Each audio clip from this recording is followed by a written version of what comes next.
सांगली लोकसभेचा काँग्रेसचा तिढा जागेचा अद्याप सुटलेला नाही आहे। मात्र काँग्रेस आता कार्यकर्ते आक्रमक झालेले आहेत। आपण पाहू शकता, आपण सध्या सांगलीच्या काँग्रेस कमिटीच्या समोर आहोत आणि या ठिकाणी सर्व कार्यकर्ते या ठिकाणी आलेले आहेत, पदाधिकारी आलेले आहेत आणि त्यांच्या काय भावना आहेत आपण जाणून घेऊया।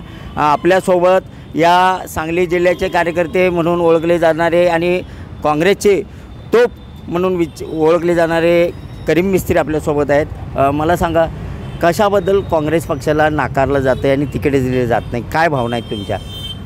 अद्याप तिकिटाचा हा तिढा सुटलेला नाही आणि प्रक्रिया ही महाराष्ट्र प्रदेश काँग्रेस कमिटी आणि महाविकास आघाडीचे नेते घेणार आहेत आणि त्यामध्ये आमच्या जिल्ह्याचे सर्वोच्च म्हणून काम पाहणारे माननीय युवा नेते विश्वजित कदम साहेब यांच्या नेतृत्वाखाली विशाल पाटील असतील, आमचे जिल्ह्याचे आमदार विक्रम सावंत असतील, अन्य आमचे पदाधिकारी असतील, सातत्यानं मुंबई आणि दिल्लीच्या वाऱ्या करून आज काय ह्या तिकिटाच्या विषयामध्ये ते रेठा लावलेला आहे। आणि काँग्रेस पक्ष हा सांगली जिल्ह्याचा काँग्रेसचा बालेकिल्ला म्हणून सातत्यानं आम्ही काम केलेलं। काही मतदारसंघात आमचे आमदार नसतील, पण 2 मतदारसंघामध्ये आमचे आमदार आहेत।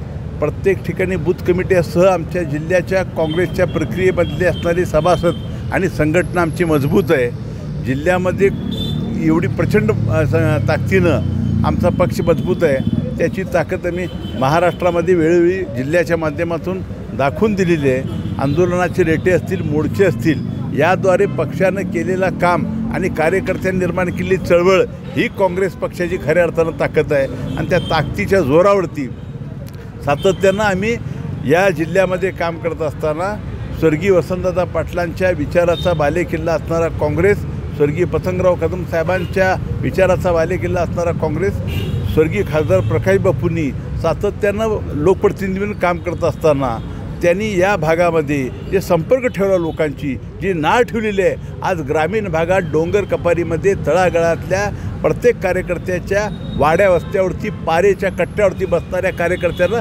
तुमच्यासारख्या पत्रकारांनी जर मुलाखत घेतली तर कोण पाहिजे उद्याच्या लोकसभेला, कुठला पक्षाचा उमेदवार पाहिजे म्हटलं, त्या ठिकाणी विशाल पाटलाचं नाव घेतलं जातं आहे, शिवाय काँग्रेस पक्षाचं नाव घेतलं जातं आहे। जरूर आमच्या महाविकास आघाडीच्या माध्यमामध्ये मग शिवसेना असतील, राष्ट्रवादी काँग्रेस पक्ष असेल, आम्ही त्यांना बरोबरीनं आज देखील घेऊन जाण्याचा प्रयत्न करणार आहे। गुण्यागोविंदाने महाविकास आघाडीचा असणारा रेटा महाराष्ट्रामध्ये लावून संपूर्ण महाराष्ट्रामध्ये हे काँग्रेस, शिवसेना आणि राष्ट्रवादीच्या विचाराची उमेदवार विजयी झाली पाहिजे, हा आमचा विचार आहे। त्या पद्धतीने आम्ही लढणार आहोत।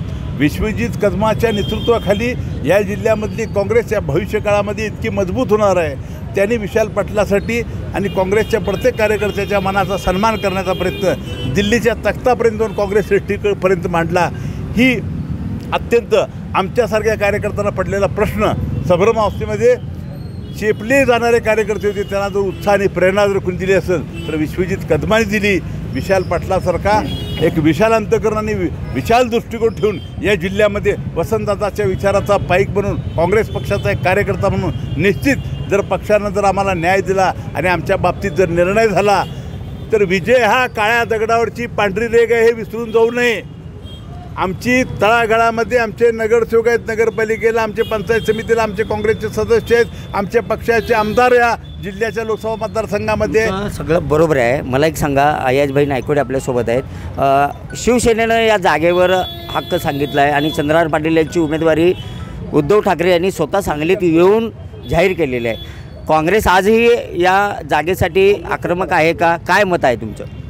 ज्या वेळेला एखादा माणूस मजबूत असतो त्यावेळेला कुरघोड्या करून त्याला काय तर करता, त्याला खो घालता येते का बघायचं असतं। आणि मला वाटतं की ह्यांचा बोलवता धनी वेगळा आहे।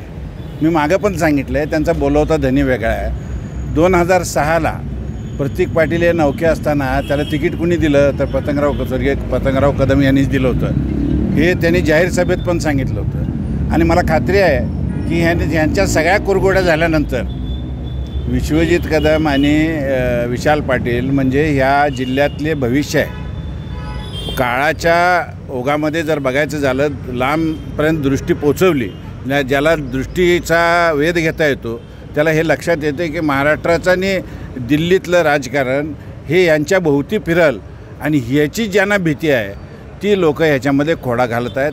अदरवाईज मला ही खात्री आहे की मागच्या वेळेला पतंगराव कदमांनी आम्हाला खासदारकी दिली होती. यावेळेला तीच लिगसी कॅरी फॉरवर्ड करून त्याचाच कित्ता गिरून यावेळेला विश्वजित कदम आम्हाला निवडून देतील, म्हणजे आम्हाला संधी देतील ह्याची मला खात्री आहे. आणि शेवटी तुम्हाला एक शेर सांगतो कि देखा जो पलट कर कमी निगाह की तरफ अपने ही दोस्तों से मुलाकात हो गई. असू दे, शत्रुत्वाबरोबर लढायचं असतं आणि काय घोंगडात लपलेले पण काय असतात, मग त्यांचं पण बुरका पांघरलेले लोक शत्रू पण बघायचे असतात. मग आम्हाला जे प्रसंग आले युद्धामध्ये जे प्रसंग समोर येईल त्याला आम्ही फेस करायला जबाबदार आहोत. आणि हे सगळे काँग्रेसचे कार्यकर्ते आहेत. ग्राउंडवर ज्याची काय ताकद नाही ती दंगा करायला लागलं. आम्ही अजून दंगा करत नाही याचा अर्थ आमची ताकद नाही असं नाही. ताकदीचा परिणाम बाकीचे कार्यकर्ते सांगतील. तुम्हालाही माहीत आहे आमदार आमचेच आहेत. बरं, जिथं आमचे आमदार नाहीत तिथं बी आम्हीच 2 नंबरला आहे, म्हणजे 2-4 हजार मतांना पुढं मागं असेल. म्हणजे आमची ताकद जिल्ह्यातली अजूनही 50% आहेच. 50% प्लस असलेली ताकद आहे. राष्ट्रवादीच्या सुमनताई पाटील आहेत, त्या कोणाच्या मोजायच्या? संजय काकाच्या थेट विरोधात आहेत, म्हणजे आमचेच आहेत. म्हणजे 3 आमदार, 6पैकी 3 आमदार आमच्याबरोबर, जिल्हा परिषद सदस्य आमच्याबरोबर, बाकी सगळं पाक सोसायट्यापासून ग्रामपंचायतीपासून पंचायत समिती जिल्हा परिषद सगळे आमचे. आणि गमजा म्हणून दुसऱ्याला शीट द्या म्हणून सांगायला काय? तुमचं सगळं बरोबर आहे. काँग्रेसचा हा बालेकिल्ला आहे, पण मागच्या 19च्या वेळेला पण ती स्वाभिमानीला दिलं जागा, आतासुद्धा ही शिवसेनेला जागा दिली. नेमकं कोण राजकारण करते? नेमकं जे ज्यांना कळायचं आहे त्यांना कळलेलं आहे. ज्यांनी बिलं भागवलीत त्यांच्या सभेची तेच करायला लागले. ते सांगायला काय नवीन काय आहे, फक्त योग्य वेळ आल्यानंतर ते सांगू. पण ही जे बोरका पांघरलेले ह्यांचा बोरकाही फाटल. हे तिकीट एकदा जाहीर झालं की यांचाही बोरका फाटतो. आपल्याबरोबर शेवटचा माझा प्रश्न आहे, सांगलीच्या जागेच्या बाबतीत काही राजकारण चालू आहे असं वाटते? कार्यकर्ता म्हणून भावना काय?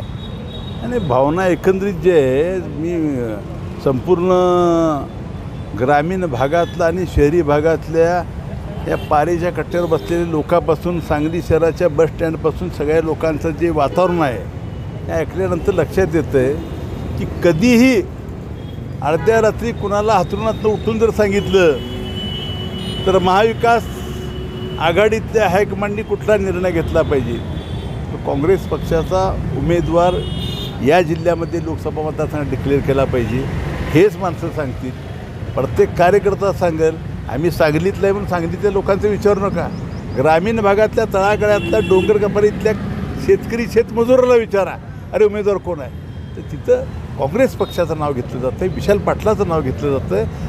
काही म्हातारे लोक सांगायला लागलेत, बाईटवरती आम्ही बघायला लागलो आहे, त्या बाईटवर सांगायला लागल्यात की वाड्या वस्त्यावरती 30-35-40 वर्ष झालं ते वसंतदादाच्या घरातल्या प्रत्येक लेकरांना आमच्या घराशी संबंध ठेवलेत, संपर्क आहे.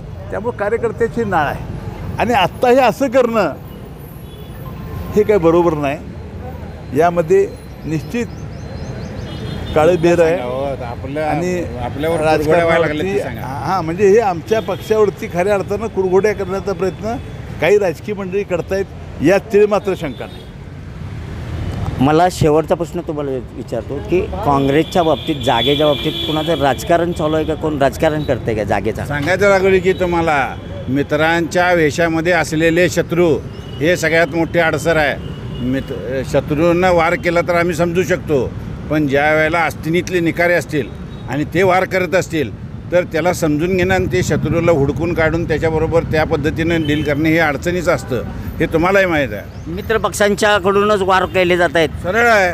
तुम्हाला एक नवीन काय नाही, आम्ही स्पष्ट सांगायला लागलो आहे की मित्र पक्षांनी आपली आपली ताकद जोकावी आणि त्याच्यात जर तुमचं चांगलं निघत असेल तर तुम्हाला आम्ही देऊ.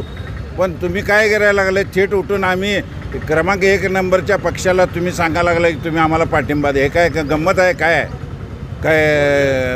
पोरखेळ आहे काय? हे असं होत नाही. ज्याचे ताकदीचं परिमार्जन करा, ताकदीचं मूल्यमापन करा आणि मेरिटवर ठरवा. मेरिटवर तुम्ही कुठल्याही बाबतीत आमच्यासमोर फेल आहे. मग कोणत्यासाठी का याच्यामध्ये एक आहे की वसंतदादाचं घराणं पुन्हा जिवंत झालं राजकारणामध्ये, तर भविष्यामध्ये ज्यांच्या मुंडक्यावर वरवंटा फिरल असं ज्यांना वाटते ती सगळी माणसं षड्यंत्रात सामील आहे.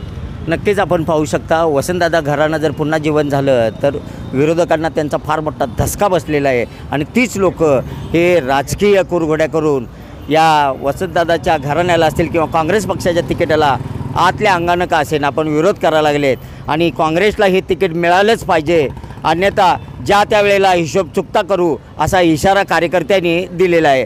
आता काँग्रेस कार्यकर्त्यांच्याबरोबर या आक्रमकतेबरोबर काँग्रेसचे पक्षश्रेष्ठी आणि दिल्लीतील पक्षश्रेष्ठी काय निर्णय घेतात याकडे पाहणं महत्त्वाचं ठरणार आहे. कॅमेरामन योगेशसोबत मी शंकर देवकुळे, TV9 मराठी.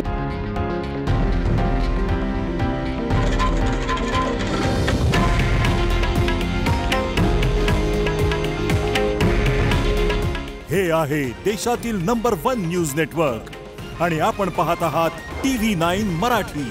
काळजी तुमची, हित महाराष्ट्राचं.